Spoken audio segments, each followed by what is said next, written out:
Assalamualaikum warahmatullahi wabarakatuh. Bismillahirrahmanirrahim. Wassalatu wassalamu ala rasulillah. La haula wa la quwata illa billah, ma ba'du. Bapak dosen, Dr. Khalid yang kami hormati, teman-teman semuanya yang kami banggakan. Alhamdulillah wa syukurillah. Pada kesempatan kali ini kami akan merepresentasikan tugas kami dengan judul Prasangka Antar Pemeluk Agama dalam Masyarakat Multikultural. Pendahuluan, Indonesia adalah negara yang multikultural. Bhinneka Tunggal Ika, salah satu filosofi dasar negara, sudah jelas menyatakan bahwa ada kebinekaan atau keragaman dalam bangsa Indonesia. Keniscayaan yang telah diakui dan benar-benar dirasakan oleh masyarakat Indonesia sampai saat ini. Keragaman yang tidak hanya dari pola pikir saja, melainkan dari beragam budaya, agama, dan banyak aspek lainnya. Konsep agama seperti yang telah dikenal secara umum, bahwasanya agama secara epistemologis terdiri dari dua frase, yaitu A yang berarti tidak dan gama yang berarti kekacauan, huru-hara, berantakan, dan sebagainya. Bila dua kata tersebut digabung menjadi agama yang berarti tidak adanya kekacauan, tidak adanya huru-hara, tidak berantakan. Dengan kata lain, akan terwujud kedamaian, keteraturan, kenyamanan, kegembiraan ketika agama hadir di tengah-tengah masyarakat. Sekali lagi, agama adalah menjadi sumber inspirasi kedamaian, inspirasi cinta dan kasih sayang antar sama manusia. Karena tidak ada agama yang mengajarkan konsep untuk merusak, konsep untuk berperilaku tidak baik. Semuanya agama adalah mengajarkan kebaikan, cinta, dan kasih sayang. Secara sosiologis, agama selain dapat dijadikan sebagai alat perekat solidaritas sosial, tetapi juga bisa menjadi pemicu disintegrasi sosial. Perbedaan keyakinan penganut agama yang meyakini kebenaran ajaran agamanya dan menganggap keyakinan agama lain sesat menjadi pendorong terjadinya konflik antar penganut agama. Adanya keragaman merupakan bagian yang tidak terpisahkan dari adanya manusia di dunia ini. Keragaman suku, agama, dan lainnya bukan menjadi bagian sumbu pemicu konflik ataupun perpecahan, namun lebih mengarah pada upaya saling mengenal, ta'aruf, untuk kebaikan bersama. Akan tetapi realita yang terjadi, konflik menjadi bagian yang tidak terpisahkan di masyarakat, terutama antar pemeluk agama yang berbeda maupun sesama pemeluk agama. Biasanya konflik antar umat beragama disebabkan oleh sikap merasa paling benar, truth claim. Hal inilah yang merupakan bagian dasar dari munculnya benih-benih konflik di tanah air yang kita cintai ini. Prasangka di antara pemeluk agama menjadikan bukan sebagai pemersatu, sebaliknya menjadi bagian potensi konflik. Ketika adanya klaim kebenaran di satu sisi, maka di sisi lain secara langsung diklaim oleh pihak tersebut sebagai sisi yang tidak benar. Prasangka terkait dengan klaim kebenaran ini di masyarakat yang bernuansa multikultural akan sangat berbahaya. Kandungan ataupun potensi konflik yang berkepanjangan akan sangat mungkin terjadi. Dan ini menjadi PR kita semuanya. Pembahasan konsep multikulturalisme bila diartikan secara makro, maka dipilah menjadi beberapa, yaitu multi yang berarti banyak atau lebih dari satu, sedangkan kultural berarti budaya. Kebudayaan tersebut tentang nilai-nilai, norma-norma, sistem budaya, kebiasaan, adat istiadat, dan politik yang dianut oleh individu atau sekelompok masyarakat. Dengan demikian, multikultural adalah budaya yang banyak atau lebih dari satu yang dianut oleh individu atau kelompok. Sementara itu, multikulturalisme dapat diartikan sebagai kebijakan kebudayaan yang menyatakan penerimaan terhadap adanya keragaman dan berbagai macam budaya yang ada dalam kehidupan masyarakat, terutama yang hidup secara berdampingan dalam suatu wilayah. Unsur-unsur multikulturalisme secara umum, berunsur multikulturalisme terutama yang ada di Indonesia di antaranya suku bangsa. Untuk unsur yang satu ini sudah terkenal secara internasional, bahwasanya yang banyak suku bangsa yang ada, mulai dari suku yang di wilayah Aceh sampai dengan Papua. Lalu yang dua ras, Ras di Indonesia muncul karena adanya pengelompokan besar manusia yang memiliki ciri biologis seperti warna kulit, warna rambut, ukuran tubuh, dan lain sebagainya. Unsur ini sangat terlihat terutama pada wilayah yang berbeda jauh secara geografis, seperti halnya ras yang ada di wilayah ujung barat dan timur Indonesia. Lalu yang selanjutnya, agama dan keyakinan.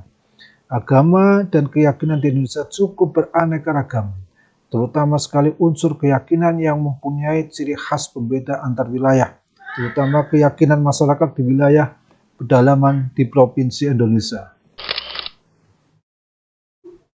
Multikulturalisme, adanya unsur multikulturalisme yang beragam dan agama menjadi bagian yang menonjol dari berbagai unsur tersebut. Sampai saat ini agama masih diyakini memiliki pengaruh yang amat besar lewat doktrin, nilai-nilai dasar, dan praktek keagamaan yang dikembangkan. Di samping itu, besarnya pengaruh tersebut juga akan menyebar lewat berbagai aliran-aliran keagamaan yang ada di Indonesia.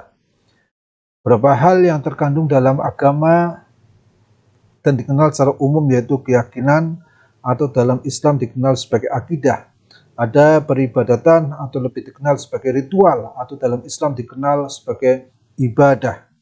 Kandungan sistem nilai atau dalam Islam dikenal sebagai sumber hukum atau syariat.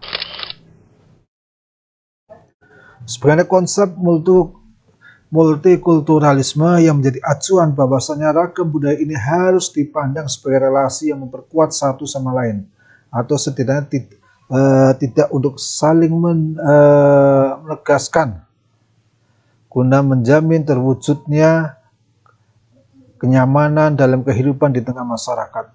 Pada dataran ini tentu saja nilai-nilai agama yang mengandung dimensi sosial seperti adanya unsur pengakuan, adanya keberagaman sebagaimana diyakini dalam ajaran agama semisal di Islam yang mengakui bahwasanya nilai-nilai multikulturalisme itu benar-benar ada dan perlu ada pemahaman bersama.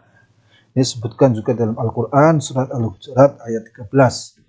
Dalam kehidupan masyarakat yang beragam tentu saja memungkinkan adanya konflik dari masing-masing keberagaman. Singkatnya, banyak kepala tentu saja banyak keinginan. Dan terlebih lagi bila disandingkan dengan isu budaya atau keyakinan yang menjadi unsur budaya tersebut yang sangat sensitif bagi sebagian besar masyarakat Indonesia sampai saat ini. Prasangka. Luhur menjelaskan bahwasanya prasangka dimaknai sebagai sikap sosial atau keyakinan kognitif yang bersifat merendahkan, pengekspresian afek negatif atau tindakan permusuhan antar atau diskriminatif terhadap anggota suatu kelompok yang dihubungkan dengan keanggotaannya dalam kelompok tersebut. Lebih jauh, Liliweri menjelaskan bahwa prasangka merupakan salah satu rintangan atau hambatan berat bagi kegiatan komunikasi.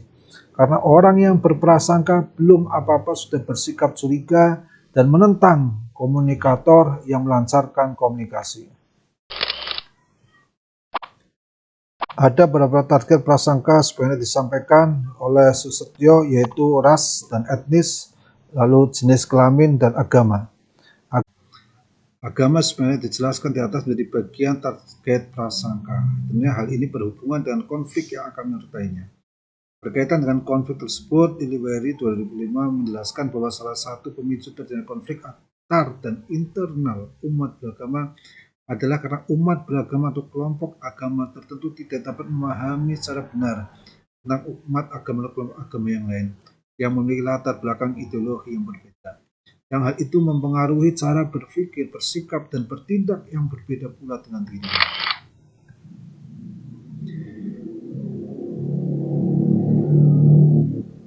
Ini Liliweri juga menjelaskan ini pemicunya cara berpikir yang bertindak karena ketidakpahaman itulah banyak di antara umat beragama yang tidak tahu bagaimana seharusnya hidup dalam masyarakat yang majemuk dengan multi agama, multi etnik, dan multikultur.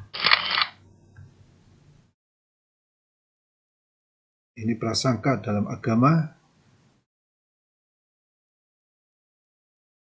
Khususnya dalam masa modern seperti saat ini, pertemuan antar berbagai agama dan peradaban di dunia sangat cepat menyebabkan adanya saling mengenal atau ta'aruf satu sama lainnya. Namun tidak jarang terjadi masing-masing pihak kurang bersifat terbuka terhadap pihak lain yang akhirnya menyebabkan salah paham dan salah pengertian yang akhirnya menyebabkan timbulnya konflik.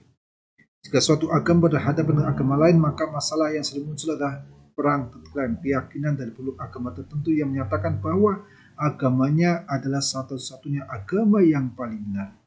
Dan selanjutnya perang self-claim, keyakinan dari peluk agama tertentu yang menyatakan bahwa agamanya adalah satu-satunya jalan keselamatan bagi seluruh umat manusia.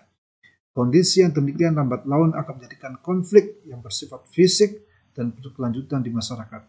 Klaim kebenaran hegemonik agama yang berawal dari prasangka pada perjalanan selanjutnya melahirkan konflik dan kekerasan terhadap kelompok agama dan keyakinan yang minoritas. Klaim kebenaran hegemonik agama ini yang tadi saya terangkan akan menyebabkan konflik kekerasan terhadap kelompok agama dan keyakinan minoritas. Hal ini tentu bertentangan dengan semangat yang dibangun oleh agama itu sendiri. Oleh karenanya, sikap toleran atau moderat sangat diperlukan bagi pemeluk agama dalam menyikapi multikulturalisme yang ada saat ini. Toleransi itu sendiri dapat dikatakan sebagai kemampuan memahami dan menerima adanya perbedaan. Tugas untuk menyadarkan masyarakat tentang multikultural ini tidaklah mudah. Bahkan membangun kesadaran masyarakat bahwa kebinekaan adalah suatu keniscayaan menjadi bagian kehidupan bangsa Indonesia sejak dahulu bukanlah perkara sepele. Menanamkan sikap yang adil dalam menyikapi kebinekaan adalah perkara yang lebih sulit karena penyikapan terhadap kebinekaan kerap berhimpitan dengan berbagai kepentingan sosial, ekonomi, dan politik. Dan terlebih lagi agama merupakan hal yang sangat-sangat sensitif. Gesekan atas nama agama seringkali membawa dampak yang lebih luas dan lukanya sulit untuk disembuhkan dalam jangka waktu yang pendek. Keniscayaan bahwa Indonesia hadir dengan keragaman perlu disikapi dengan dewasa.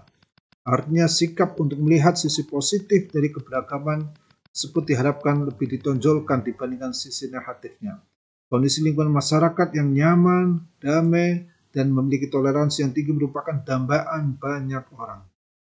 Dalam upaya mewujudkan keharmonisan tersebut, maka membutuhkan moderasi beragama, itu sikap beragama yang sedang ada di tengah-tengah dan tidak berlebihan. Tasamuh, tawasud, tawazun, ini harus dihadirkan di tengah-tengah masyarakat.